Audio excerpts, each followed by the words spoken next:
importanteng witness ani mga owner. Sa nini nga kapunon sa ni kasagradong oras sa pag-recognize nato sa ownership sa Ginoo. Sa Bible nga ang tanang butang balaanon siyang ngalan. So kini kay sakyanan man gyud ni dili pwede nga dili nato i-acknowledge ang Ginoo tungod kay ato isang tugutan nga siya makig-uban sa panahon sa mga lakaw. Ang aksidente karon bisang asa makalilisang nga mga aksidente. Muna nga gikinahanglan nato ang protection sa Ginoo sa matag adlaw. So anyway, 111 Dayga ang Ginoo, pasalamatan ko ang Ginoo sa tibuok kong kasing-kasing.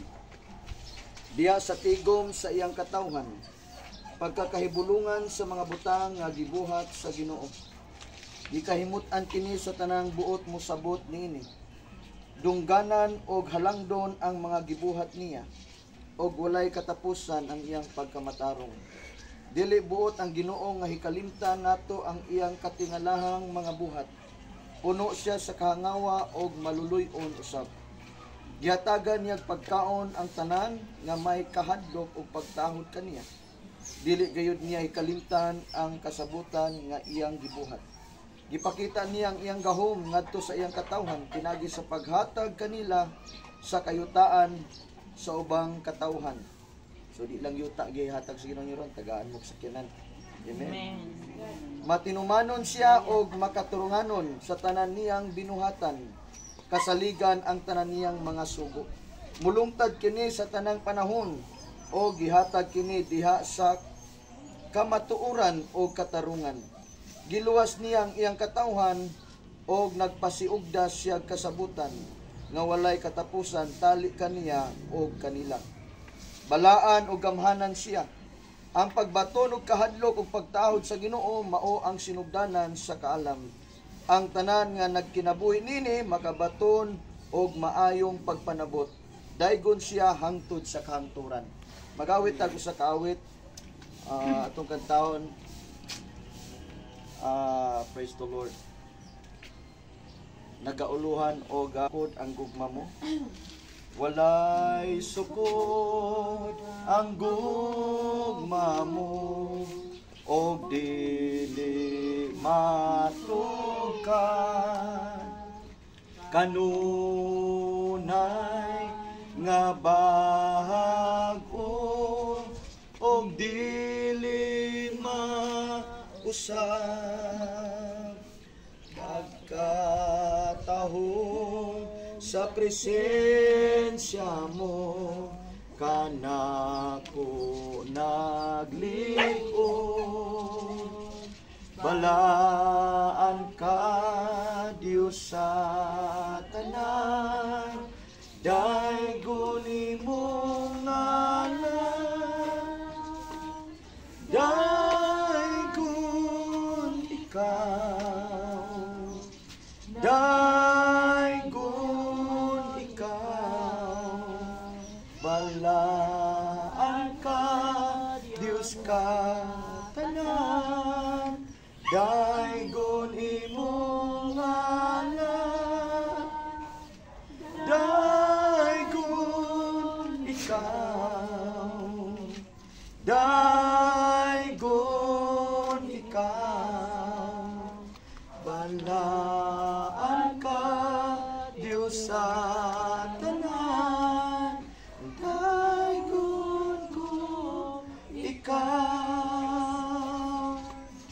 dalaygon ang imong pangalan o Dios ning matawag nga kahaponon.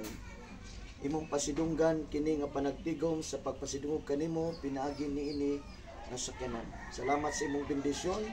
Salamat sa imong presensya karon uban sa imong taliwala. Salamat sa imong Santo Espiritu. Maglig-on kanamo sa matag adlaw sa pag-ila kanimo ingon man sa imong mga pulong. Dalaygon ka o Dios walay katapusan. Sa ngalan ni Kristo Jesus. Amen. Diri sa Salmo 24 nagaingon nga iya sa Ginoo ang tibok kalibutan ug ang tanan nga anaa niini. The heaven and earth is the Lord and the fullness thereof. So usa ka butang nga atong pasidunggan ang Ginoo sa mga butang nga iyang gipiyal kanato.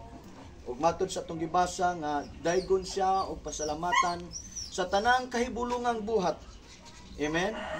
Siguro ang pamilya makaintang wa gyud ko magdahom ani. So gihatag sa Ginoo.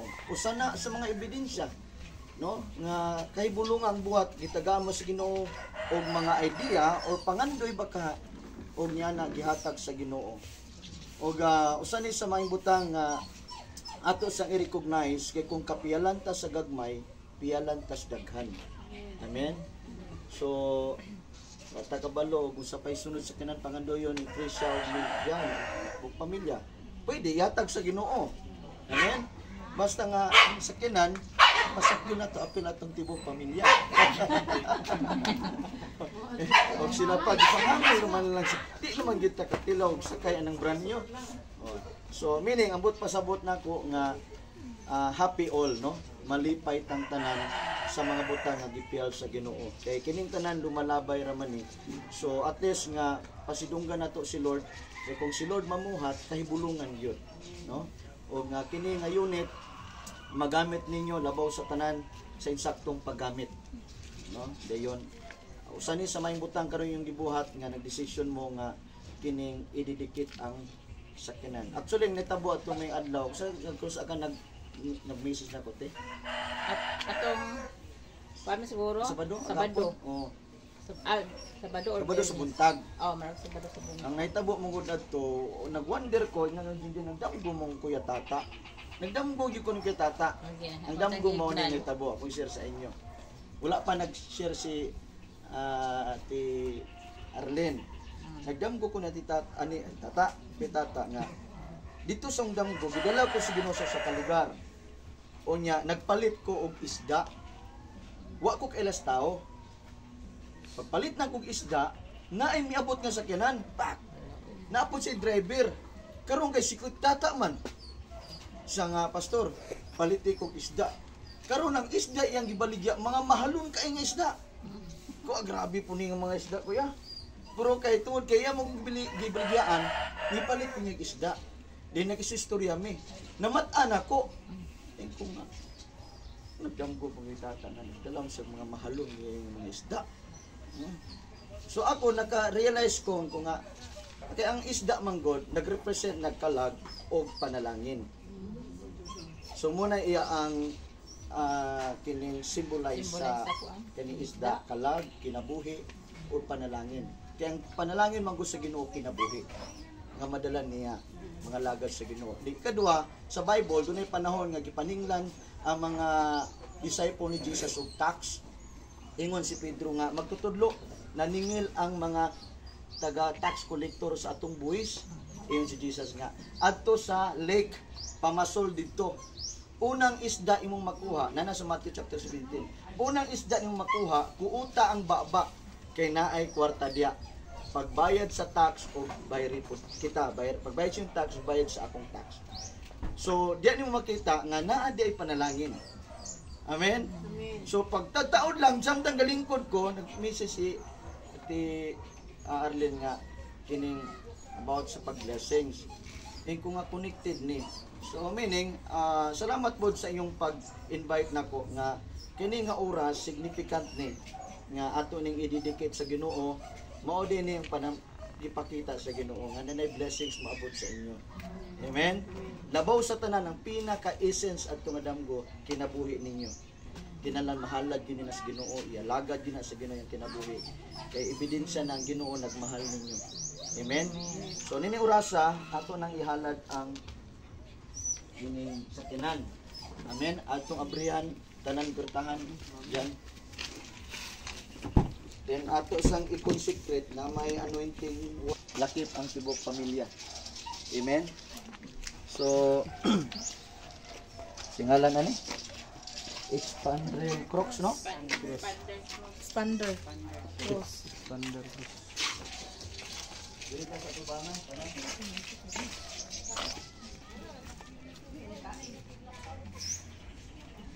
Hallelujah. Yes, Lord. Expander Crocs, no? Cross. Expander. Hallelujah. Langit nun nga amahan, Dios nga magagahom at iliyan ito makamot. Among gihalad kanimo kining expander cross Mitsubishi.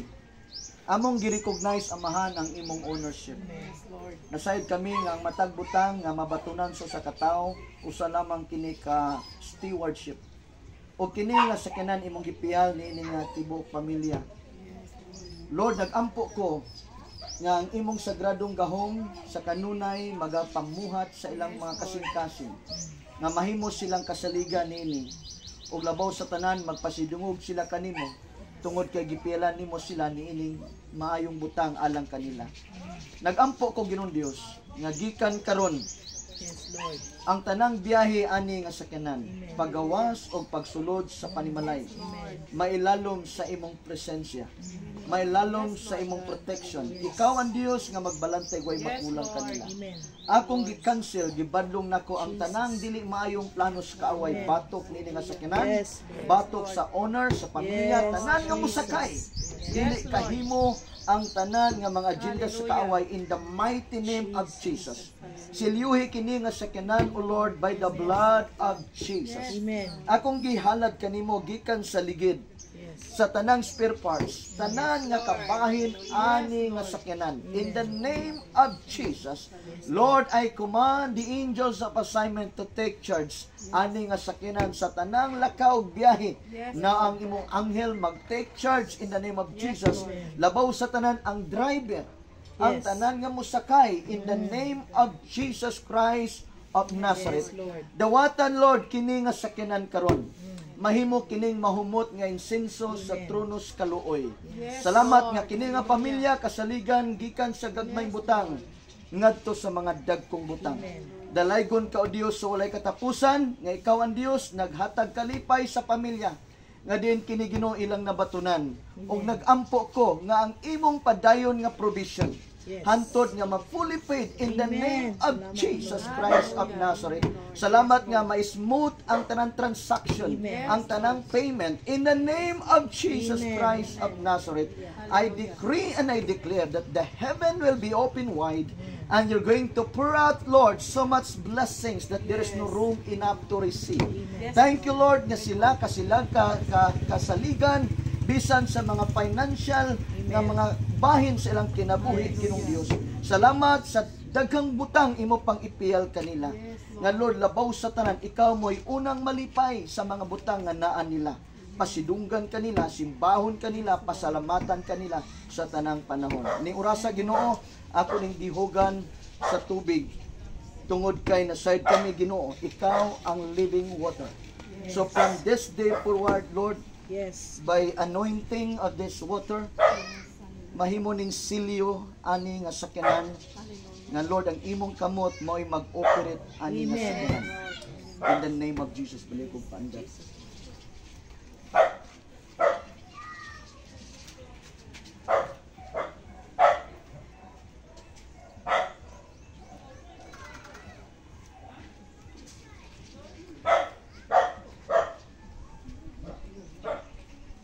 Paanda na.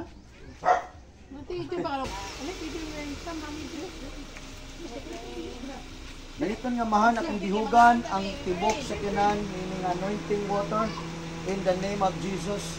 Nga Lord, gikan karon mabalaan kini nga sa kinan.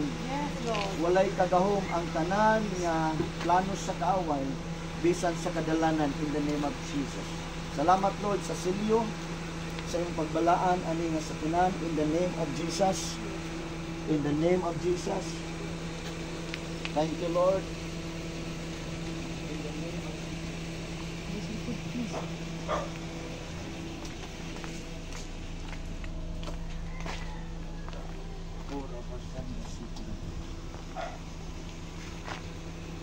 Punon tanang himaya, dungog ug gahom pagpasalamat alang kanimo.